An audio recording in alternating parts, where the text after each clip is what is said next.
하나님께서 오늘 우리에게 주시는 말씀은 갈라디아서 3장 15절에서 29절 말씀입니다.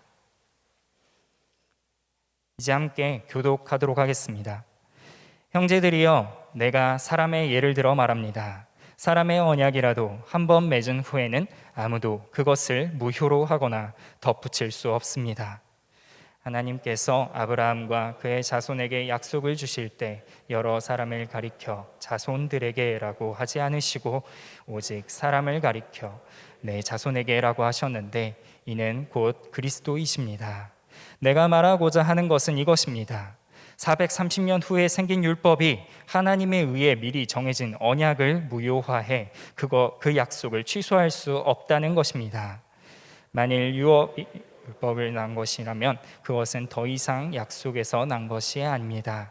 하나님께서는 은혜로 약속을 통해 아브라함에게 유업을 주셨습니다. 그러면 율법은 무엇입니까? 율법은 약속된 자손이 오시기까지 죄 때문에 더한 것입니다. 이 율법은 천사들을 통해 한 중보자의 손으로 주어졌습니다. 그 중보자는 한 편만을 위한 중보자가 아닙니다. 그러나 하나님은 한 분이십니다. 그러면 율법이 하나님의 약속과 상반되는 것입니까? 결코 그럴 수 없습니다. 만일 율법이 생명을 줄 수 있는 것으로 주어졌다면 분명히 의는 율법에서 났을 것입니다.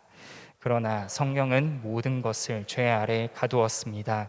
이는 믿는 사람들에게 예수 그리스도를 믿는 믿음에 근거한 약속을 주시기 위함입니다. 믿음이 오기 전에는 우리가 율법 아래 매여 장차 계시될 믿음의 때까지 갇혀 있었습니다. 그래서 율법은 그리스도의 때까지 우리를 인도하는 선생이 됐습니다. 이는 우리로 하여금 믿음으로 의롭다고 인정받게 하려는 것입니다. 그러나 이제는 믿음이 왔으므로 우리는 더 이상 율법이라는 선생 아래에 있지 않습니다. 여러분은 모두 그리스도 예수 안에서 믿음으로 하나님의 아들이 됐습니다. 그리스도와 합해 세례를 받은 사람은 모두 그리스도로 옷 입었기 때문입니다. 유대 사람도 없고 그리스 사람도 없고 종도 없고 자유인도 없고 남자도 없고 여자도 없습니다. 함께 읽겠습니다. 만일 여러분이 그리스도께 속한 사람이면 여러분은 아브라함의 자손이요 약속을 따른 상속자입니다. 아멘. 저희 SNS 공동체는 매주 목요일 8시에 LTC 리더십 트레이닝 코스, 저희는 원래는 이제 누텔라였는데 이번에는 제가 행순이로 이름을 바꾸려고 했지만 실패하고 새로운 이름이 에센스라는 이름으로 저희가 모임을 하고 있습니다. 저는 그 시간이 참 좋아요. 리더들을 만나서 서로 이제 대화도 나누고 서로 비전을 나눌 수 있는 시간이 너무나 좋습니다. 청년부는 목요일에 있는데요, 대학부는 토요일에 이 모임이 있습니다. 특별히 제가 전에 있던 공동체에 10년 전에 처음 갔을 때 원래 이 LTC 모임이 토요일 2시였어요. 그래서 제가 시간을 바꾸자. 왜 2시 하면은 아침에도 아무것도 못하고 오후에도 아무것도 못하니까 이왕에 할 거면 아침에 몰아서 하고 오후에 시간을 좀 벌어보자. 이래서 오전 10시에 그 LTC 시간을 바꿨습니다. 토요일 아침 10시, 저는 당연히 다 일어날 수 있을 줄 알았는데 다들 일어나기를 굉장히 어려워하더라고요. 그래서 어떻게 하면 이들이 지각하지 않을 수 있게 할까 고민하다가 벌금 제도라는 것을 시작해 봤습니다. 10분 지각할 때마다 1,000원씩, 맥시멈 5,000원까지 벌금을 내는 제도를 만들었어요. 사람이 얼마나 돈에 연약한지 벌금을 내기 시작하니까 지각률이 현저하게 줄더라고요. 근데 얼마 지나지 않아서 몇몇 리더실에 엄청난 반발이 일어나기 시작하는 거예요. 어떻게 대학생들한테 돈을 거둘 수 있냐? 교역자가 돈으로 사람을 통제하려고 한다. 교회만큼은 물질 만능주의에 물들지 않아야 되는 거 아니냐? 이런 메일과 문자 메시지가 엄청나게 저에게 쏟아 들어오는 거예요. 제가 그런 컴플레인에 한결같이 대답했습니다. 그냥 일찍 오시면 됩니다. 이렇게 대답했던 기억이 나요. 엄청난 오해죠. 벌금을 거두려는 목적은 다른 데 있지 않고 딱 하나였어요. 리더십 모임에 너가 늦지 않았으면 좋겠다. 아주 순수한 취지였는데 사람이 워낙 이기적이라 저의 진심은 생각 안 하고 자기 중심적으로 내 돈 나가니까 억울하다라고 이야기하는 거죠. 저 지금 와서 솔직하게 말씀드리지만 100원도 안 가졌어요. 실제로 돈이 너무나 많이 거쳐서 이 돈으로 뭐 하기도 너무나 민망해서 봉투에 넣어갖고 그대로 돌려줬던 적도 있고, 아니면 연말에 가서 전체가 회식을 한 적도 있습니다. 제가 그런 오해를 사고 그런 억울한 일을 경험하면서 하나님의 마음을 조금 더 이해할 수 있는 시간이 되었습니다.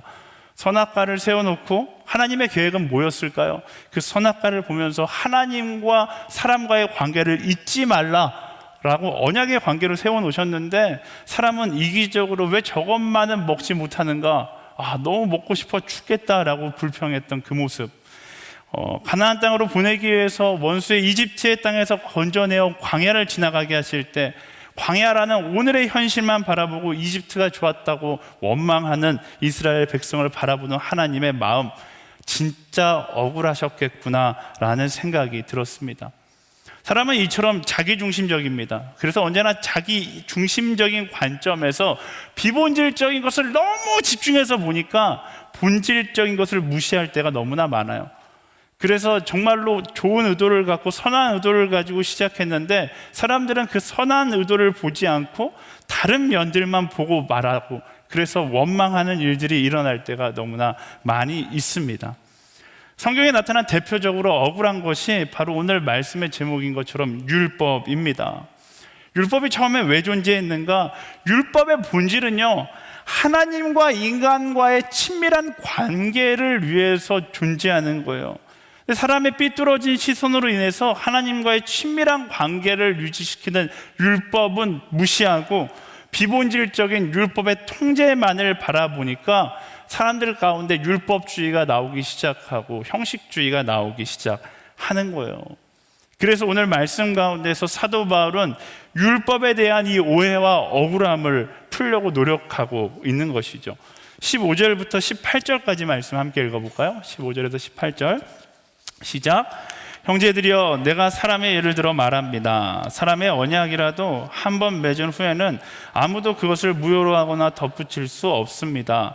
하나님께서 아브라함과 그의 자손에게 약속을 주실 때 여러 사람을 가리켜 자손들에게라고 하지 않으시고 오직 한 사람을 가리켜 내 자손에게라고 하셨는데, 이는 곧 그리스도이십니다.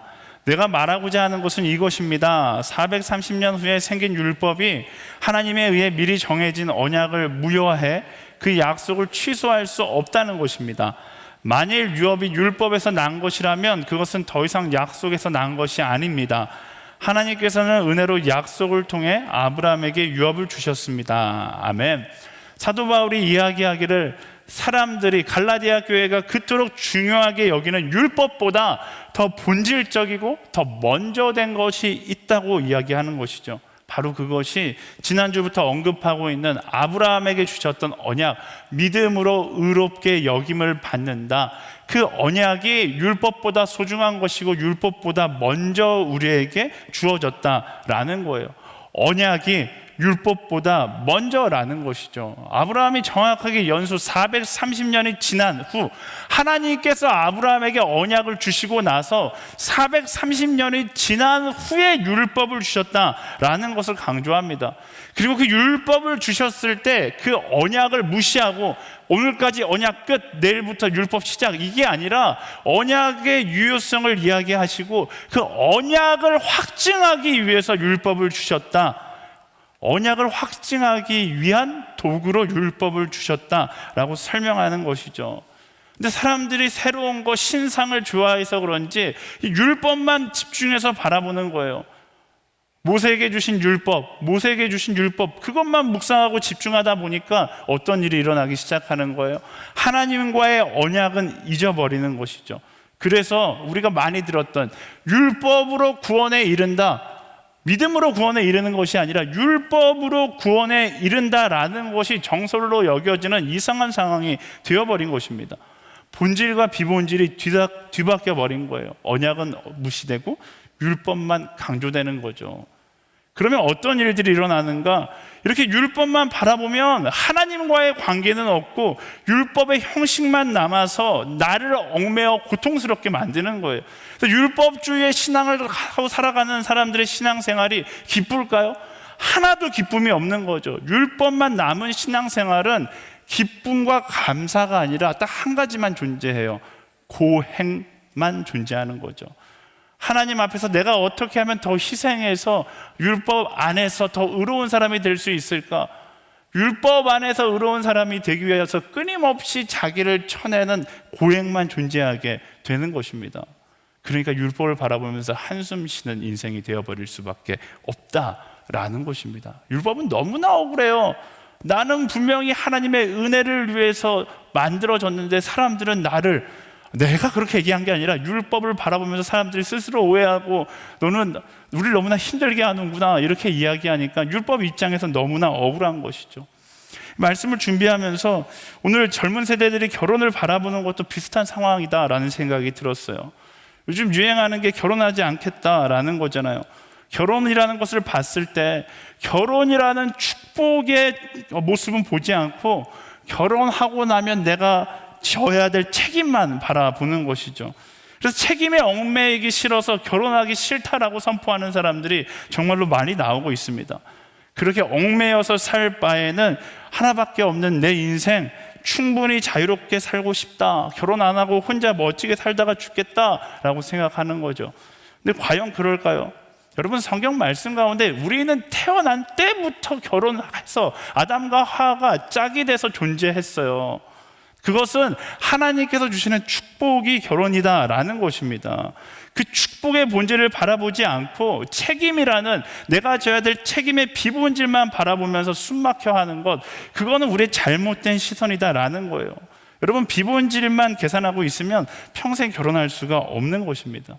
비본질을 생각하기 이전에 먼저 본질을 바라볼 수 있어야 돼요. 사랑이라는 본질을 보고 상대방과 함께 한다라는 본질을 보고 가정을 이루는 축복이라는 본질을 보고 그 다음에 비본질을 바라보기 시작하면 그때부터는 그 비본질조차도 나를 얽매는 것이 아니라 행복한 것으로 여겨지는 것이 결혼의 축복이다라는 것입니다.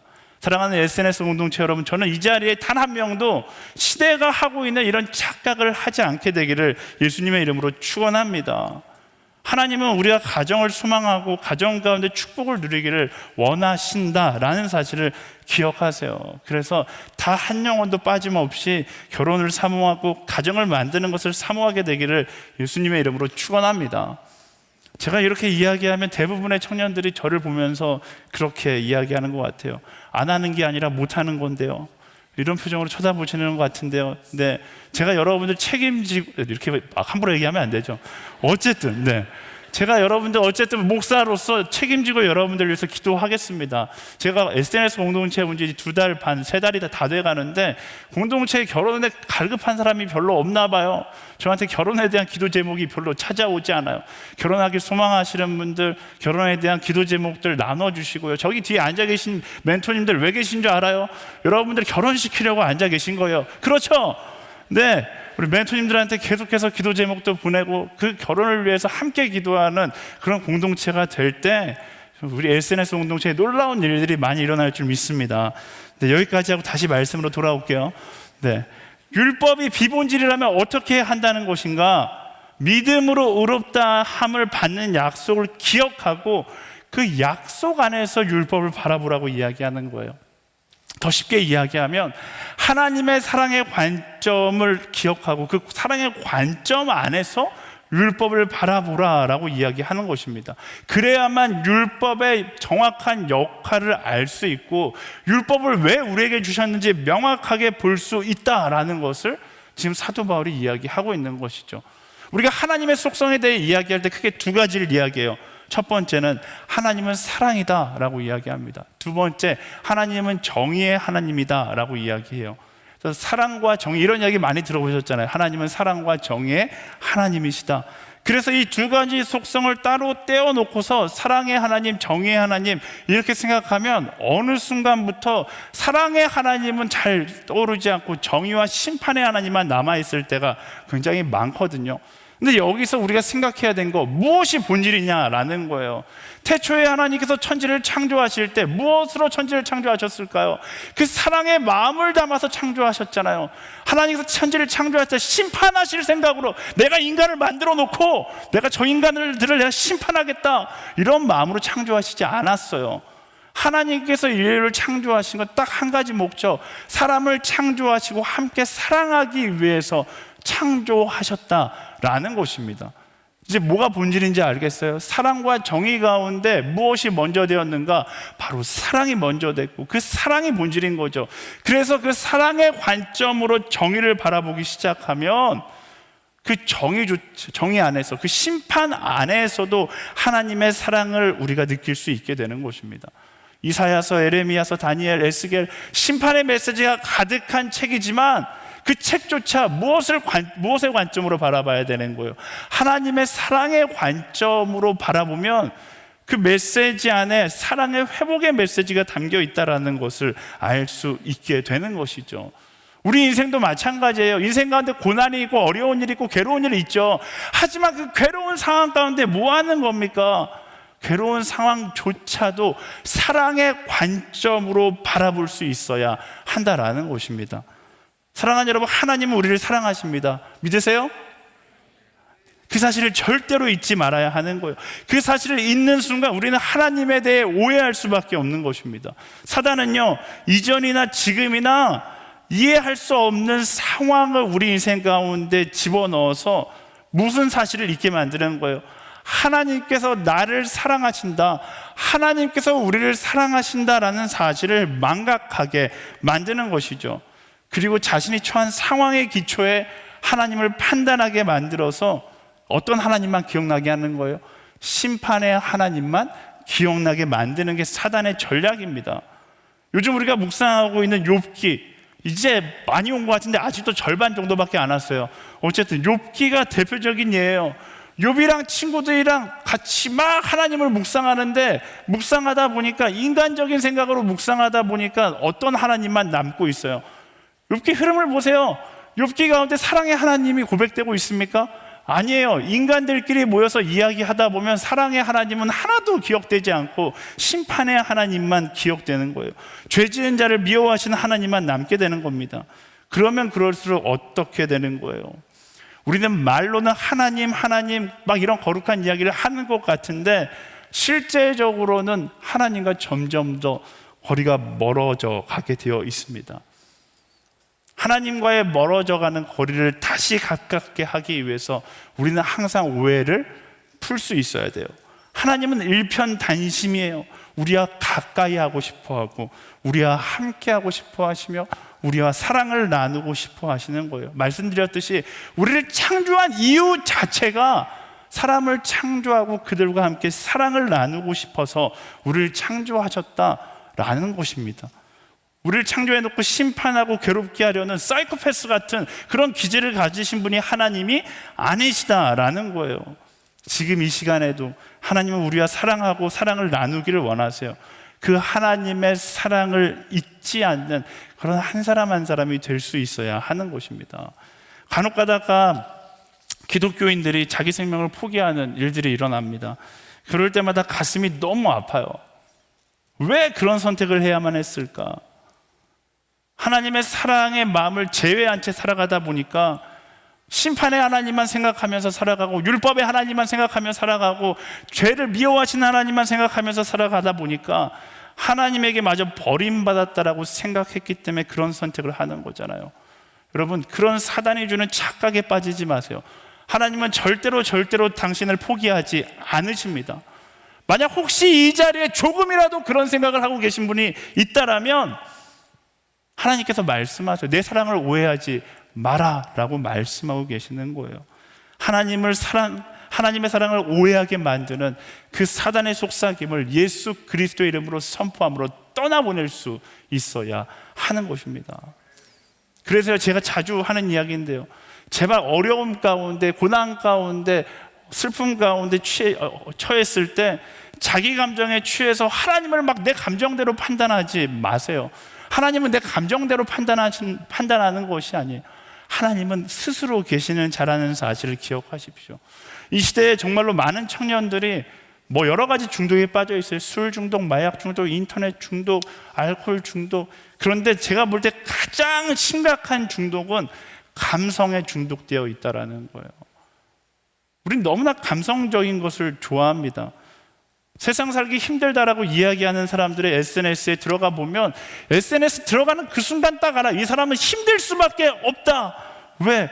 자신의 감정을 스스로 우울한 감성 속으로 막 끌고 들어가는 게 보이니까요. 힘드니까 슬픈 세상 노래 틀어놓고 가사를 묵상하며 마치 그 가사가 내 인생을 노래하는 것처럼 느끼고, 영화나 드라마를 보면서 비련의 주인공의 감정을 내게 이입하면서 그래, 세상에서 내가 제일 힘들지, 나를 이해해주는 사람은 아무도 없어, 이렇게 생각하면서 눈물 막 흘리는 거예요. 그리고 집에 와서 소주 한 잔 딱 해주면 혼자 영화의 주인공이 되는 거죠. 한 가지 확실한 건 하나님께서 그것을 정말로 기뻐하지 않으신다라는 거예요. 여러분 감성에 취하지 마십시오. 제발 마음이 어려울 때 이상한 음악 틀어놓고 청승 떨지 마세요. 인스타그램이나 페이스북에 힘들다는 이야기 쓰지 마세요. 그 이야기 왜 써요? 대놓고 쓰면 어려우니까 한숨 휴 막 이런 거, 오늘도 외롭다 이런 거 쓰지 마세요. 그게 오늘 이야기하는 그게 율법주의예요. 나를 사랑하시고 나를 위로하기를 원하시는 그 하나님은 무시해버리고 하나님 말고 다른 위로를 찾으려고 끊임없이 내 아픔과 상처를 공개된 자리에 계속 오픈하는 거죠. 그러면 위로가 될까요? 누군가가 힘드니 누군가가 달아주는 댓글이 여러분들에게 위로가 될까요? 제가 경험한 바로는 누군가 나에게 댓글 힘드니 달아주면 그 댓글 다시 한번 받고 싶어서 더 많은 아픔과 더 많은 상처를 내 안에서 캐는 게, 그게 연약한 인간인 것입니다. 그런 거짓된 감정에 속지 마세요. 어떻게 해야 되는 거예요? 그럴 때일수록 정신 차리고 사랑의 하나님을 노래할 수 있어야죠. 나를 위로하시는 하나님을 찾아갈 수 있어야 돼요. 그리고 그 사랑의 위로를 경험하는 거예요. 지난주 나누었듯이 일단 그 사랑 앞에 사라진 감사를 되찾는 것으로부터 시작해야 한다라는 것입니다. 힘든 그 순간, 절망의 그 순간, 외로운 그 순간 드라마를 볼 게 아니라 SNS에 이상한 글을 올릴 게 아니라 예배를 나와야죠. 찬양을 불러야죠. 기도해야죠. 감사를 고백해야 하는 거예요. 그때 오늘의 상황이 다르게 보이기 시작하는 거예요. 정확하게 말하면 나의 감사를 회복하는 그 순간 삐뚤게 보던 세상을 올바르게 바라볼 수 있게 된다라는 것입니다. 사단이 나를 세상에서 제일 불쌍한 드라마 주인공으로 만들려는 그 순간, 여러분 기억하세요. 그 순간이 바로 세상에서 가장 존귀한 존재라고 부르시는 하나님의 사랑을 묵상해야 될 순간임을 기억해야 하는 것입니다. 하나님께서 여러분을 사랑하십니다. 변하지 않는 진리예요. 여러분들은 세상에서 가장 소중한 존재입니다. 아멘? 우리 옆 사람에게 선포하겠습니다. 당신은 가장 소중한 존재입니다. 아멘. 이 선포로부터, 이 고백으로부터 정말로 나의 일주일, 나의 하루가 시작되기를 예수님의 이름으로 축원합니다. 사도 바울이 지금 그걸 이야기하고 있는 거예요. 변함없이 우리를 사랑하시는 하나님, 그래서 우리와 언약을 맺으신 그 하나님, 그 하나님을 바라보고 율법을 봐야 한다. 그래야지 율법의 참된 의미가 너희들에게 전달될 수 있다라고 이야기하는 거예요. 하나님의 사랑을 충분히 이야기하고 그 다음에 율법을 왜 우리에게 주셨는지, 답은 뻔하죠. 사랑하기 때문에 율법을 주신 거잖아요. 그렇게 사랑을 묵상하고 난 다음에 비본질인 율법을 바라봐야지 참된 의미를 알 수 있다는 것입니다. 19절부터 22절까지 말씀을 읽어볼까요? 시작. 그러면 율법은 무엇입니까? 율법은 약속된 자손이 오시기까지 죄 때문에 더한 것입니다. 이 율법은 천사들을 통해 한 중보자의 손으로 주어졌습니다. 그 중보자는 한 편만을 위한 중보자가 아닙니다. 그러나 하나님은 한 분이십니다. 그러면 율법이 하나님의 약속과 상반되는 것입니까? 결코 그럴 수 없습니다.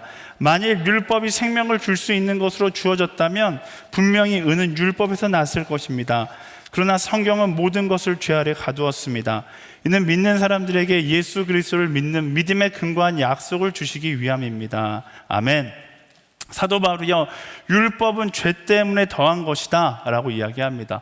열심히 율법을 지켜서 의로운 사람이 되라고 우리에게 주어진 것이 아니다 라는 거예요. 갈라디아서가 사실 로마서 다음으로 굉장히 복잡한 성경이거든요.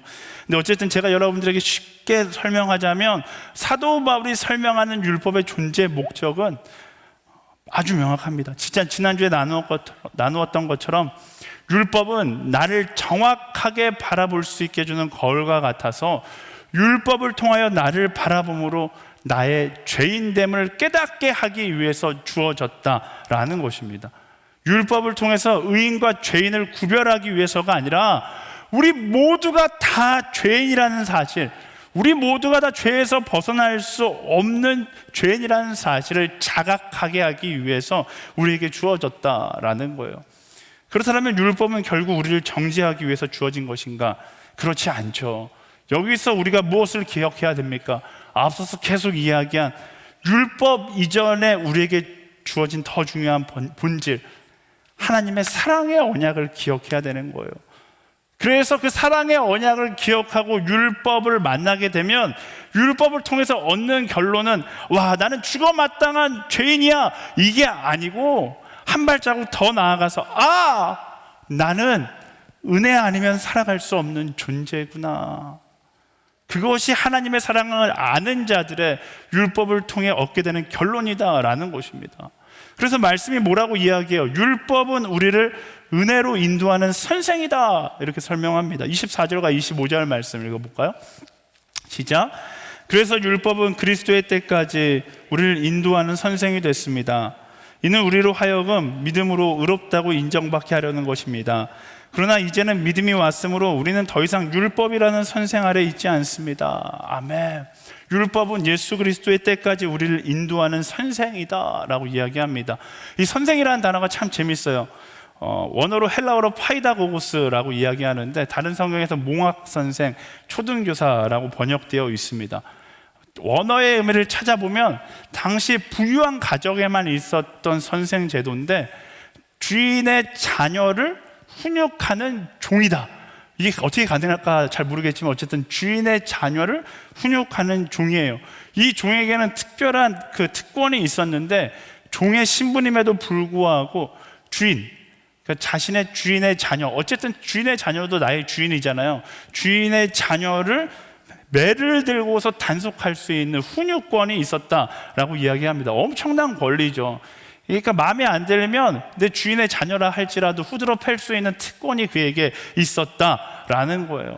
와, 엄청난 특권이다라는 생각이 들면서 한편으로 감정을 좀 이입해서 보니까 이 파이다고고스라는 종이 얼마나 불쌍한지 조금 느껴지겠더라고요. 얼마나 힘들겠어요. 주인의 자식이라 함부로 대할 수는 없는데 그렇다고 그냥 놔두면 삐뚤어질 것 같고 후드러 패자니 주인의 눈치가 보이고 마치 이런 거예요. 담임 목사님 보시면 안 되는데 만약에 담임 목사님이 어느 날 저한테 부탁하는 거예요. 매를 주면서 내 아들 좀 네가 좀 가르쳐줘 이러면 제가 막 행복해서 그 아들을 훈육할까요?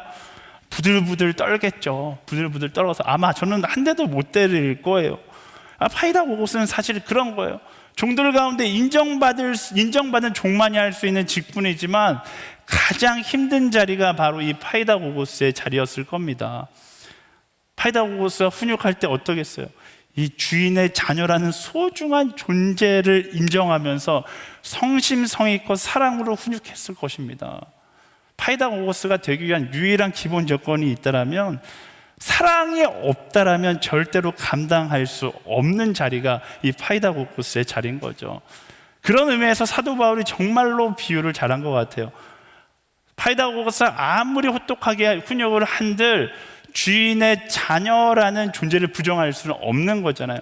율법이라는 게 그런 거예요. 한없이 잔인하게 느껴지고 한없이 칼같이 느껴지지만 가장 큰 사랑을 기초로 하고 있고 우리의 존재를 인정해 주는 것이 바로 율법이다라는 것입니다.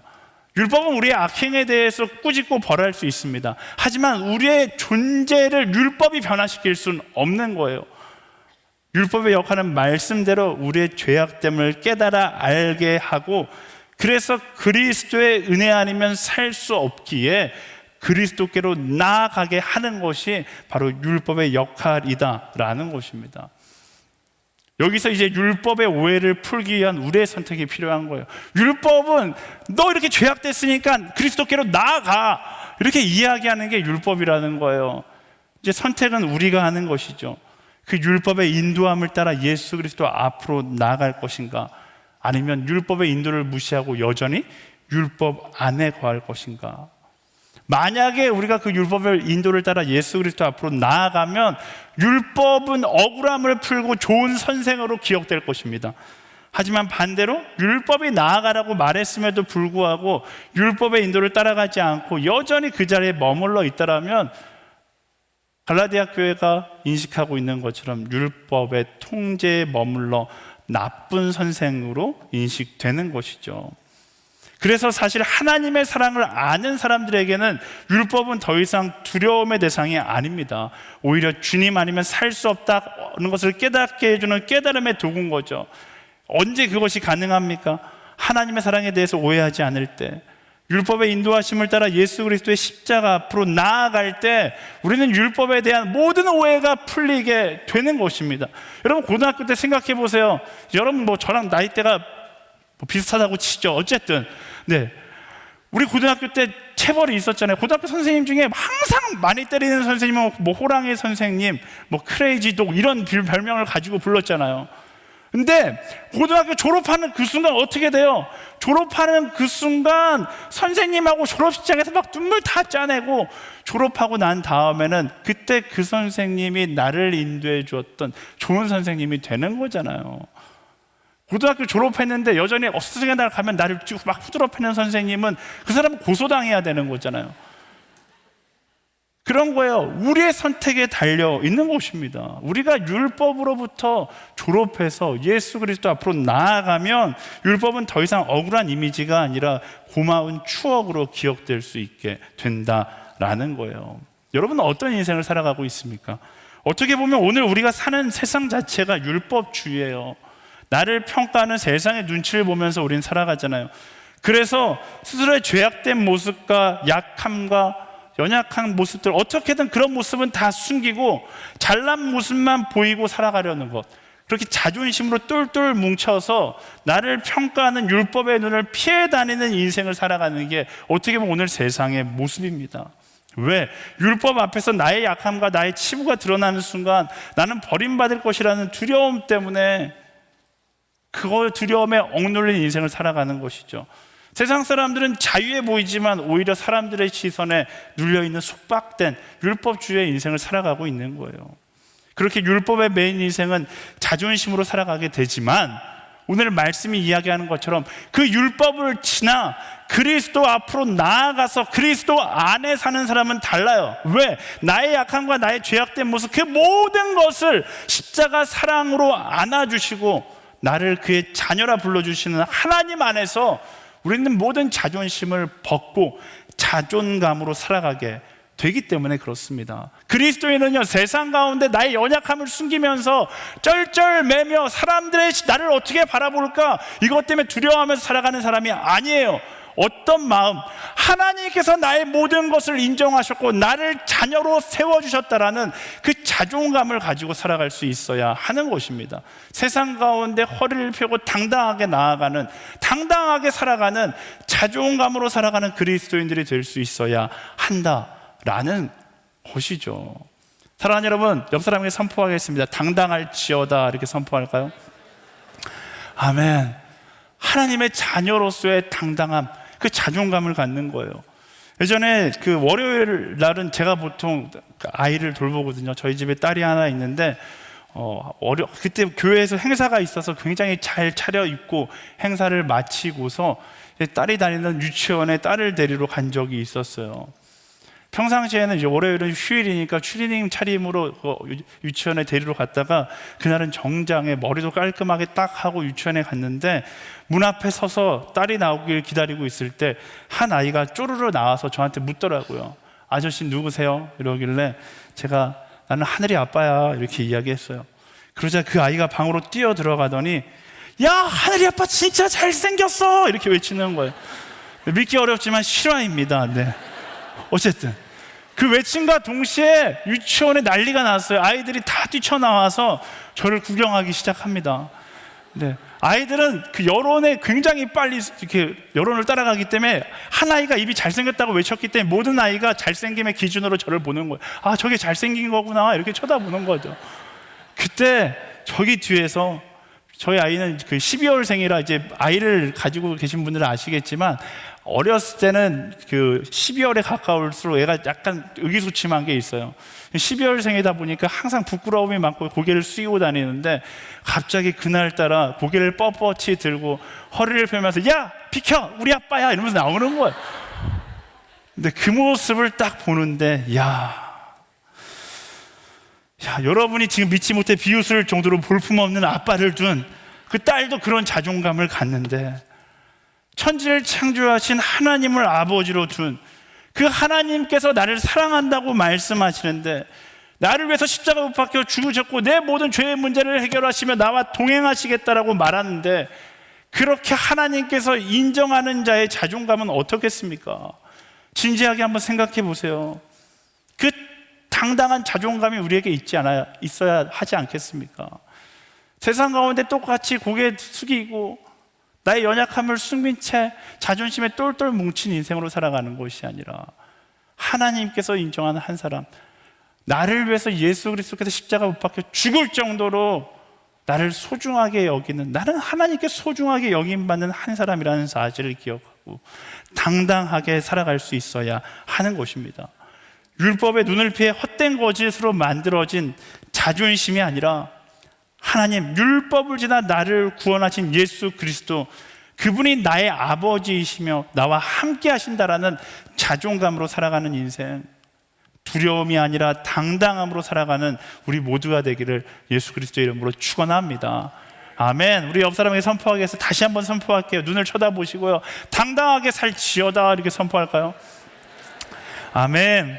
사도 바울은 그렇게 율법 아래 놓이는 인생에서 그리스도 안에서 변화된 당당한 삶에 대해서 이야기하는 것입니다.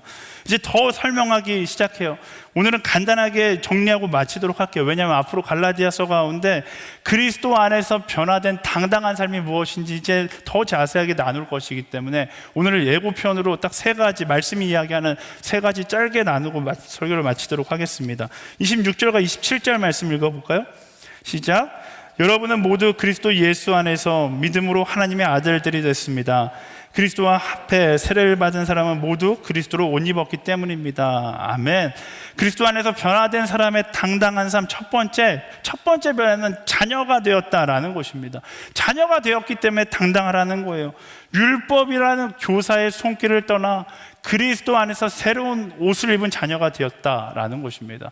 로마의 법에 따르면 성인이 되면 겉옷을 입혀주는 전통이 있었다라고 이야기해요. 그래서 그 전통에 지금 빗대어서 이야기하는 거죠. 이제는 너희가 율법 스쿨을 졸업하고 예수 그리스도 안에 거하는 자가 되었으니까 이제는 옛 옷을 벗고 그리스도로 옷 입은 하나님의 자녀, 그 존재의 귀함을 기억하고 당당하게 살아가라 라고 이야기하고 있는 것입니다. 두 번째 28절 말씀 읽어볼까요? 시작.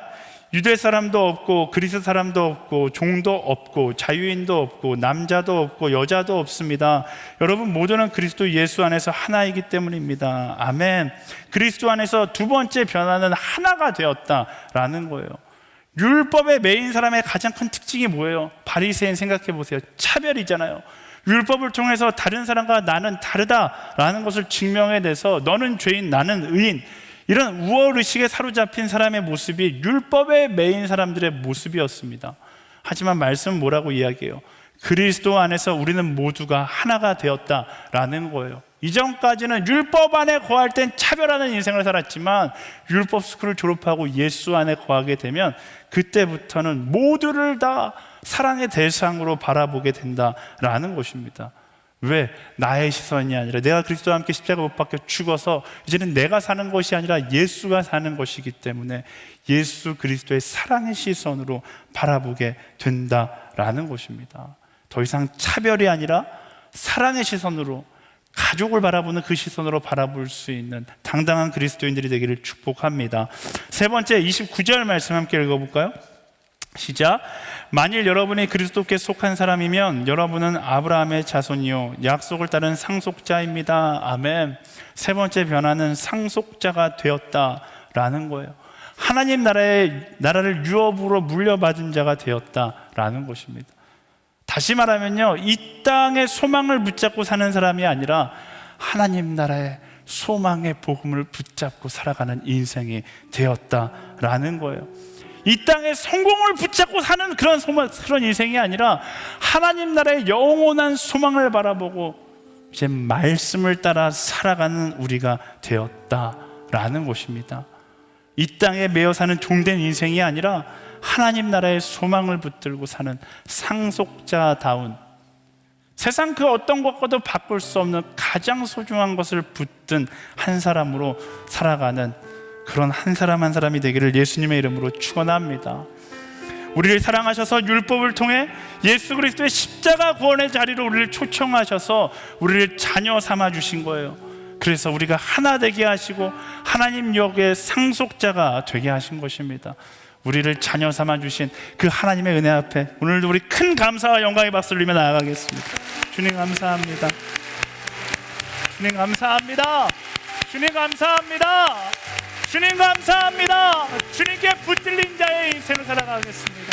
주님께 붙들린 자의 삶을 살아가겠습니다. 예수 그리스도의 십자가 앞에서 새로운 생명을 얻게 된 자의 삶을 살아가겠습니다. 하나가 되겠습니다. 자녀답게 살아가겠습니다. 하나님 나라의 소망을 붙들고 살아가겠습니다. 아멘. 주님 감사합니다. 보소서 주님 나의 마음을 선한 것 하나 없습니다. 그러나 내 모든 것 주께 드립니다. 사랑으로 안으시고 날 새롭게 보소서 주님, 보소서 주님 나의 마음을 선한 것 하나 없습니다. 그러나 내 모든 것 주께 드립니다. 사랑으로 안으시고 날 새롭게 하소서. 주님 마음 내게 주소서. 내 아버지 주님 마음 내게 주소서. 나를 향하신 주님의 뜻이 이루어지도록 주님 마음 내게 주님 마음 내게 주소서. 주님 마음 내게 주소서. 내 아버지 주님 마음 내게 주소서. 나를 향하신 주님의 뜻이 이루어지도록 주님 마음 내게 주소서. 이 시간에 이렇게 기도하기 원하는데요, 첫 번째 기도할 것은 하나님의 사랑을 기억하는 사람이 되게 하여 주시옵소서. 언제나 그 사랑 안에서 나를 이끌어 가시는 하나님의 뜻을 기억하는 자가 되게 하여 주시옵소서. 예수 그리스도의 십자가 앞에 서서 주가 주신 택함 받은 자의 당당함으로 살아가는 자가 되게 하여 주시옵소서. 그 사랑을 놓치지 않으므로 그 사랑으로 인하여 살아가는 당당한 자의 인생이 되게 하여 주시옵소서. 나를 억누르는 모든 세상의 거짓된 가치들은 그리스도 예수의 명령에서 떠나갈지어다. 주님의 마음을 따라 살아가기를 소망하는 자마다 우리 주여 한 번에 간절히 기도하며 나아가겠습니다. 주여, 하나님 그 사랑을 기억하는 자가 되게 하여 주십시오. 우리를 사로잡으려 하는 세상의 헛된 소리에 귀를 막고 그리스도 예수의 십자가 모든 것을 떨쳐내고 그 사랑을 기억하며 나아가는 하나님의 사람이 되게 하여 주시옵소서. 그 사랑을 기억하는 자가 되기를 소망합니다. 절대로 나를 포기하지 않으시는, 절대로 나를 놓지 않으시는 하나님의 그 사랑, 나를 위해 십자가를 벗겨 죽으신 만큼 소중하다 말씀하시는 그 하나님의 사랑을 따라 나아가는 믿음의 사람들이 되게 하여 주시옵소서. 하나님 주님의 마음을 따라 살아가는 자가 되기를 소망합니다. 주께서 주시는 그 비전을 따라 살아가는 자가 되게 하여 주시옵소서. 오 주님, 내게 사랑을 가르치소서. 주소서. 세상에 어떠한 가치 평가할까 할지라도 그 사랑의 가치를 놓치지 않고 처음부터 지금 이 순간까지 변함없으셨던 그 하나님의 사랑을 기억하며 나아가는 아버지 그 사랑으로부터 시작하는 영원한 영혼이 되게 하여 주시옵소서. 주님 붙잡아 주시고 주님 따라가게 하시고 하나님을 기억하며 주가 주시는 그 마음을 가지고 나아갈 수 있도록 인도하여 주시옵소서. 그리스도의 그 사랑을 따라가기를 소망하며 그리스도의 그 은혜를 따라가기를 소망하며 나를 마음대로 모든 어떤 생각들을 내려놓고 주님과 동행하며 주님을 바라보며 나아가는 믿음의 삶이 아버지 그 사랑하는 삶이 사랑을 따라가는 삶이 되게 하여 주시옵소서. 아멘. 주님을 따라갈 수 있는 마음이 되기를 소망합니다. 하나님을 따라 살아가는 믿음의 사람이 되기를 소망합니다. 주님 주와 함께 동행하며 나아가는 하나님의 사람이 되게 하여 주시옵소서. 주와 함께 걸어가는 믿음의 사람이 될 수 있도록 인도하여 주시옵소서. 이끄시는 그 어른 걸음을 되기를 소망하며 나아가는 주님 붙잡아 주시옵소서. 우리 한 번 더 마지막으로 기도하며 나아갈 때 하나님 믿음으로 사는 삶을 살아가게 하여 주시옵소서. 이 땅 가운데 하나님의 자녀라는 정체성을 가지고 살아가게 하여 주시고 이전과 같이 차별의 시선을 가지고 살아가는 것이 아니라 그리스도와 함께 사랑의 시선으로 세상을 보는 자가 되게 하여 주시옵소서. 하나님 나라를 유업으로 받은 자답게 이 땅에 소망을 품는 것이 아니라 하나님 나라의 소망을 품고 소망의 복음을 굳게 잡고 나아가는 오늘도 그 소망을 따라 나아가는 한 사람으로 살아가게 하여 주시옵소서. 소망의 복음을 굳게 잡는 한 영혼이 되기를 소망하며 우리 주여 한번 외쳐 다시 한번 간절히 기도하겠습니다. 주여 하나님 믿음의 길을 걸어가기를 소망합니다. 세상의 어떤 가치로 나를 판단하는 것이 아니라 믿음의 눈을 들어 하나님 나라의 자녀라는 정체성을 가지고 살아가게 하여 주십시오. 세상이 아무리 나의 가치를 평가한다 할지라도 그 세상의 가치에 나를 빼앗기지 않고 진심으로 전심으로 주를 바라보며 나아가는 믿음의 사람이 되게 하여 주시옵소서. 너 하나님의 사람아 소망의 복음을 굳게 잡을지어다. 너 하나님의 사람아 소망의 복음을 굳게 잡고 나아갈지어다. 세상의 어떤 가치를 붙잡고 나아가는 것이 아니라 소망의 복음 오늘도 꿈꾸게 하시는 그 하나님과 함께 소망의 내일을 바라보며 나아갈 수 있는 믿음의 사람들이 될 수 있도록 인도하여 주시옵소서. 이끄시는 그 하나님께 모든 것을 맡기며 나아갑니다. 채우시는 그 하나님께 모든 것을 맡기며 나아갑니다. 주가 우리의 모든 것 되시니 하나님께서 우리의 모든 것 되시니 그 하나님께 나의 인생을 맡겨드리며 나아갑니다. 소망의 내일을 주님께 맡겨드리고 이끄시는 그 하나님께 나의 마음 나의 삶 나의 모든 것을 드리며 나아갑니다. 주님 주가 통치하여 주시옵소서. 주님 주가 인도하여 주시옵소서. 주님 따라가기를 소망하며 주가 주시는 참된 지혜와 주가 주시는 참된 능력을 따라가기를 소망하오니 하나님 나라의 소망을 품고 소망의 복음을 잡고 나아가는 사람들이 되게 하여 주시옵소서. 우리의 시선이 차별의 시선이 아니라 사랑의 시선이 되게 하시고 예수 그리스도의 그 사랑만을 이야기하는 한 영혼으로 살아갈 수 있도록 주님 인도하여 주시옵소서. 하나님 나라를 유업으로 받는 자답게 이 땅의 소망이 아니라 하나님 나라의 소망을 품고 나아가는 믿음의 사람 되게 하여 주시옵소서. 이끄시는 모든 것을 나아갑니다. 사랑하는 주님 하나님의 사랑을 언제나 기억하는 자가 되게 하여 주시옵소서.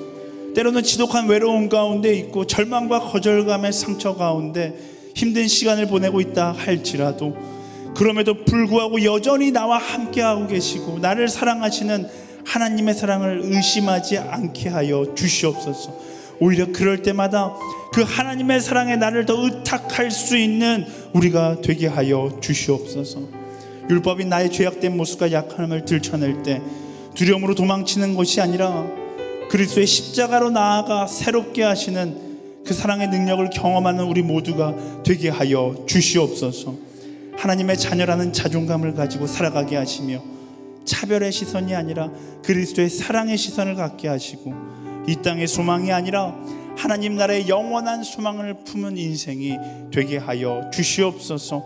그렇게 이끄실 그 하나님께 우리의 삶을 맡겨드리며 살아계신 예수 그리스도의 이름으로 간절히 기도드립니다. 아멘. 우리 기도 가운데 함께 하신 하나님께 다시 한번 감사의 박수 드리겠습니다. 주님 감사합니다. 아멘. 주님을 찬양합니다.